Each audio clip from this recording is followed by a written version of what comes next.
Hey everyone, and welcome back to another video. So, now that a week has actually passed, most of my 6.2 guide stuff is out, and the video schedule is a little bit more free, which is nice because it means I can do things like cover the news again. I've also got some fun game design stuff that's in the works about class quests, content longevity, and difficulty, amongst a few other things. I really do enjoy making those videos, actually. And I've also got some Albion Online stuff going on this week as a part of a promotion. I did the same back in February, and some of the changes, especially the Hellgates, look pretty damn cool, so there will be 2 videos on that this week, but that's in addition to the regularly scheduled World of Warcraft stuff. Anyway, let's get right into the news and talk about loot changes. This is really impactful, with the most major change being that the gear from Mythic Dungeons is having its chance to be Warforged tripled in this week's downtime. Warforged Mythic Dungeon gear is item level 705, which, by the way, that's higher than every normal mode boss apart from Archimond, so it is super powerful gear. Of course, the raid gear does mean it's got like set bonuses and specific trinkets, but it's still quite interesting how this Mythic Warforged stuff is 10 item levels above some of the normal mode gear. From anecdotal evidence, I've done 4 Mythic Dungeons so far, and I've had Warforged items drop 3 times, once for me and twice for other players. And given how just darn good this Warforged gear is, I think that's a roughly okay drop rate. Though, of course, that's a very small sample size, and it could be that me and the people that I was with just happened to get a bit lucky. These dungeons are on a weekly lockout, which I guess means that they can allow for more powerful gearing, but still, 705 is super powerful. We're just going to have to wait and see how it feels once this hotfix is applied, because truth be told, I have no idea what the chance for a bit of gear to be Warforged is in a Mythic Dungeon by default. Now, it would also seem that between this and the Empowered Apexis system, they are really going ham on the idea of normal modes being a gateway drug. It's now super easy to gear yourself up to a normal mode kind of raiding level, but at least it's gearing up via doing content and not waiting for garrison missions, so big thumbs up on that. The gearing of the normal modes is such that I think very soon off the bat a lot of guilds will be able to extend lockouts and spend more time progressing rather than farming, especially when you take into account just how low the early item level of the bosses is and how that gear level is quite obtainable elsewhere. Now also, the chance of Time Walker dungeon gear being time warped was doubled. This was applied about halfway through the weekend, and it's something that you may or may not have noticed. You will be able to check this out again in another 2.5 weeks when there will be a Wrath of the Lich King time walking event. I'm not 100% sure on whether this was needed or not, but certainly from anecdotal evidence, drop rates across the board did seem a little bit low, or low-ish on the Time Walker dungeons. Again though, we're just going to have to see how this feels when we sort of just get a full weekend of the changes being in action. Now, there is also a bug that caused a tiny number of tier tokens to drop for people. This is actually something that's going to be fixed in the next downtime, and the reason why it wasn't fixed, like, immediately is because it wouldn't really be fair to the people who raided before the fix was actually implemented, especially with the raiding scene at the very start being pretty darn competitive. Next, we've got the Legendary Ring proc animation, and actually upgrades for the Legendary Ring. So, somehow MMO Champion got to have a look at the Legendary Ring and see its all-use animations. I don't mind them too much. It seems like people's reactions are very much not that good. It's about a 60% dislike rate on that video. And I can't really see these fitting with a lot of people's transmogs, though maybe it could work with a few transmogs. Still, it is perhaps a bit disappointing that the burst effects are just basically reuses of things that already exist. I don't really care about the Legendary that much. Honestly, I think Blizzard's way of doing Legendaries has just maybe not give a shit about them. And yeah, I don't care. I really don't care about Legendaries, and that's probably just indicative of how much I don't really like the system that surrounds them. Now, we've also got word on the Legendary Ring upgrades. This came via the interview with Vanian, which I will cover later on in the video. Basically, killing Archimond on any difficulty, bar LFR, will give you an upgrade item which will upgrade your ring by 3 eye levels, resulting in a final item level of 695 after like 20 weeks of killing Archimond. If you progress that fast, then I suppose more power to you, and congratulations. Next, we've got some interviews. Now, there's a bunch of them. They're with lead designers Ian Hazacostas and Corey Stockton, though I've got to admit, Corey didn't really talk, he didn't say that much particularly interesting. There was a load of stuff here, a good bit sort of treading old ground and quite a bit of fluff, so I'll cut it down to the highlights.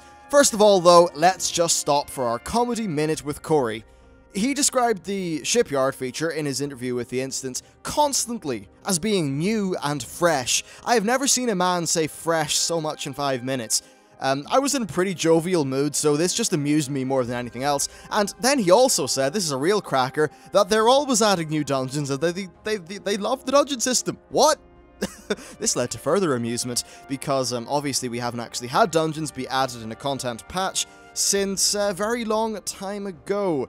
Little bit of a pity, and expansions have been launching with fewer and fewer dungeons. So, Corey, are you playing a different game to we are?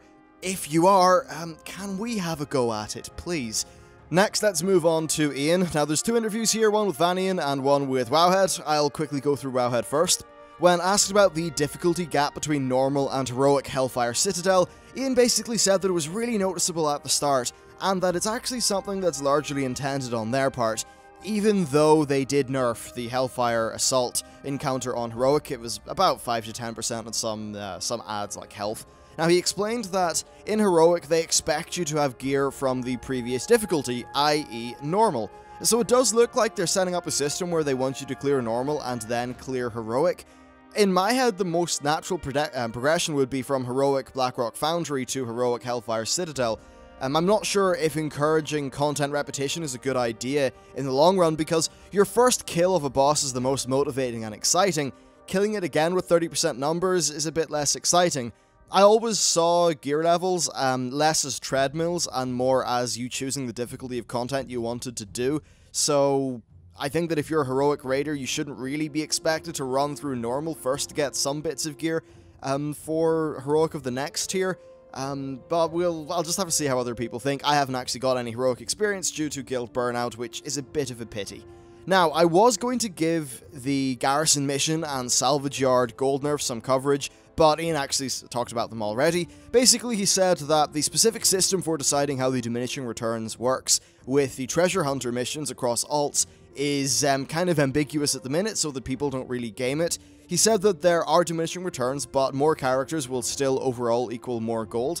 He also said that the main reason for the change is there was just too much gold being generated, which caused mad inflation, and then the perceived need for people to do their gold missions all the time, and it led to bad gameplay, and the reasoning for the crate nerf is the exact same. I completely agree with him, honestly. I don't think that treasure hunter mission should have, or like the treasure hunter trait should have been a thing in the first place. But these are absolutely deserve and need to be nerfed, and they weren't leading to good gameplay, so I'm glad that they're gone. There's always a bit of a kickback when you nerf something that's too powerful that was beneficial to players, where they'll be like, oh no, I liked my thing, you've taken my toys away, but sometimes those toys are doing more harm than good. Now moving on, one of the most interesting points that he made was about the PvE and PvP tier gear of 6.2, and why so much of it's recolors. He didn't fluff the answer, and he did say that while it's not a very satisfying answer, the reason was time in production and that they didn't want to delay the patch due to it. Okay, so I'm going to put it simple here. If you're struggling to make enough armor sets for the main content of your game, and at the same time you start to release more and more store mounts, and then you have it so that all of the mounts in a patch are recolors, you know what, something will seem off to your players. I'd like to hope that the reason behind this is that the armor artists are working on 6.3, 6.4, the new expansion, but look, overall this is pretty disappointing. I guess it's kind of what a lot of us suspected. And also, it's not like 6.2 was rushed out after launch. It was like 7.5 months after the launch, and it's not like 6.1 had much for the artists to do. This just seems like a production failure. I mean, hell, even the Baleful gear is just a recolor, it's not actually new, so overall, they're not really doing a fantastic job of the new bits of gear in this patch. A big pity, honestly. Next, on the topic of a Diablo 3-like transmog system, he did say that it's not simple. Well, I suppose game development is hard, and that they're still working on it. Now, this was originally planned for the major, the first major Warlords patch, so its delay is kind of interesting. A bit unfortunate that it's being delayed, because I think it's one of the things that will really help to cut down on just general clutter and annoyance when dealing with storage and things like that in the game. Because the void, that void system is not the most intuitive of things. But speaking of bag space, he did actually mention that if people feel that 118 slots isn't enough, there is a larger problem with how they're doing the game. This is kind of funny because they tried to fix this in Warlords of Draenor, but ended up not really having a massive effect. As far as I'm concerned, I think what they need to do is add a Talbart tab, or Tabart tab even. They need to have some way of managing the various non-toy box toys that are just given away to us, and perhaps they could actually just live on your action bar instead of being on your bag. Something like that could be sort of possible, maybe? I don't know. Also, bits of grey loot, I think, could be consolidated. Also, in these days, we are just, like, we're drowning with mountains of gear and tokens. That was definitely something less of a factor in the past, so I think that's just a sort of a natural thing. If they give us more items, well, they're going to need to go somewhere. I'm definitely interested to see what they've got to say in this topic, and if they do anything in future patches to majorly cut down on the bag space issue. He also described the timeline of the flight patch as being weeks, not months, which is nice to see. Now next, let's move on to the Vanian interview. This was a lot more raid-focused, so less in terms of cutting-edge questions, but actually, it was very interesting to listen to. And also, the Vanian guy just seems really, like, dead-on and chatty, which is kind of cool. So, first of all, apparently something interesting is going to happen when Archimonde Mythic gets to low health. I wonder if this will add in some sort of lore that will perhaps give us a bit more context to that end cinematic and maybe make the lore make just a bit more sense. Now, Vanian also mentioned how Tom Chilton said that Grom was the final boss back in Gamescom of 2014, and Ian said that this was mainly the case at the time, but plans changed, and after the 6.0 experience, they didn't feel that it would be a satisfying ending, especially since we already ended an expansion killing Garrosh. This totally makes sense, and I do think the Legion is more interesting, but it does kind of tip us off about how some of the really major decisions were made quite late on. The lore surrounding this expansion, particularly the ending, is quite poorly fleshed out, and I think the idea of Grom flipping sides after kind of genociding a few people, and us treating him like a super bro, doesn't make a great deal of sense. Yeah, that's definitely telling, and I think that's maybe something that a lot of us would have had a sneaking suspicion about anyway. Ian also talked about traditional legendary items, and he said that making them actually fit in today's game is a bit of a challenge.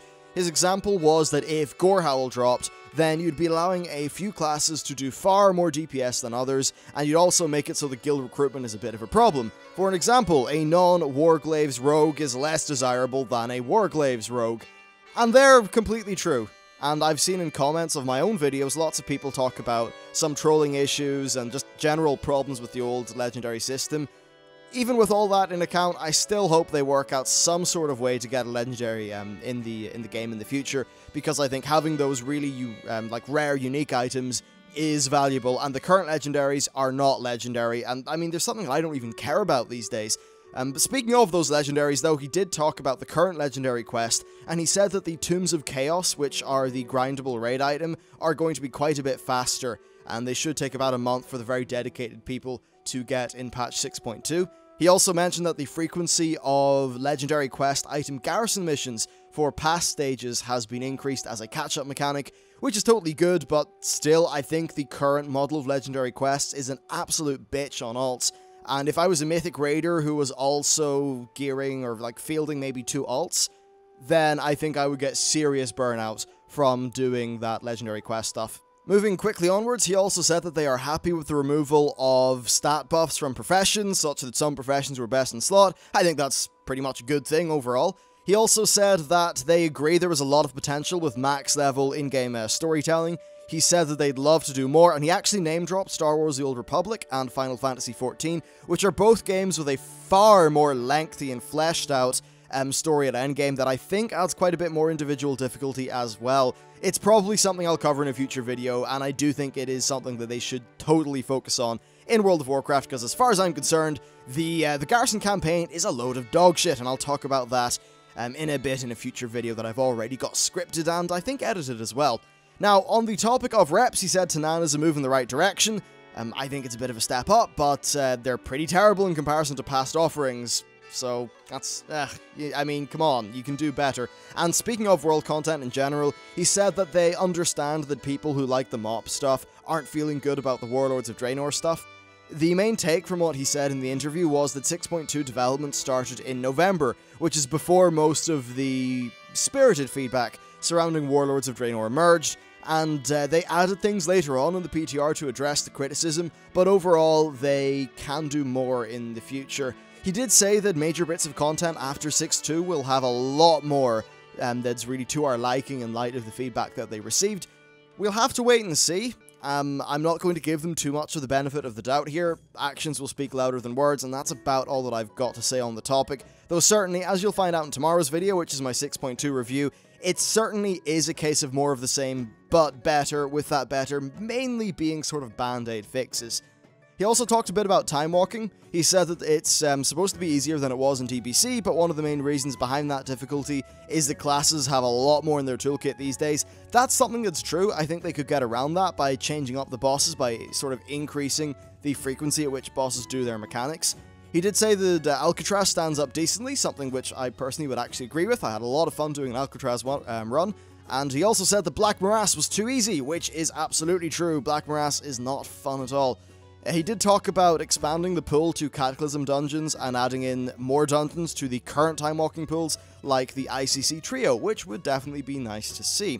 Time walking raids are also something that they went over, and he mentioned that the main challenge in getting them into the game is figuring out how the rewards are, which, yeah, it's true, and again, we'll just have to wait and see. On the topic of naval missions, he mentioned how you can fail a mission without actually having the mission disappear, and that getting 100% completion isn't really key. Basically, they intended for people to mainly counter the ship types of a mission rather than actually get 100% completion. That's what I suggested in my shipyard guide, and it's what I do personally. I think trying to get 100% on all of them is a bit silly, but certainly if you are trying to get 100% on all missions, you're just not going to have a good time. Maybe that's a game design problem on their part, and maybe that's just a player perception thing after coming off the back of the Garrison Follower system. Really, it's hard to say, but my bit of advice is just counter the main ship types. Don't worry about anything else, because it's too much of a headache otherwise. Also, I suppose as a final bit of news, the LFR is opening this week. It's the first wings, or the first few bosses, which means you can start grinding out your Tombs of Chaos if you're not a raider, so woo, that'll be fun. That's basically it for today's news though. Definitely some good insight with those interviews. A lot of it very much said to me, look, patch 6.2 started development in November. We just found out about a lot of the problems too late. What I would say to that is, if you're waiting for players to find the problems, you've got a bit of an issue there with yourselves. I think a lot of the issues with 6.0, 6.1, and 6.2 were very easy to see. I called many of the 6.0 problems back in beta, which was months before the development of 6.2 even began, and yet 6.2 has still got some of the core complaints that I would have had about the Warlords of Draenor beta. So hopefully 6.3, 6.4, or the next expansion, whichever comes first, is up to snuff and takes into account the issues that people have had with Warlords. Hopefully this is just a blip and that they return back to form, but as I said earlier on, actions speak louder than words, and we're just going to have to see. Anyway, I hope you enjoyed the video, everyone. Thank you very much for watching, and I hope you enjoy what we've got coming up on the channel over the coming week. Thanks for watching, and I'll see you next time.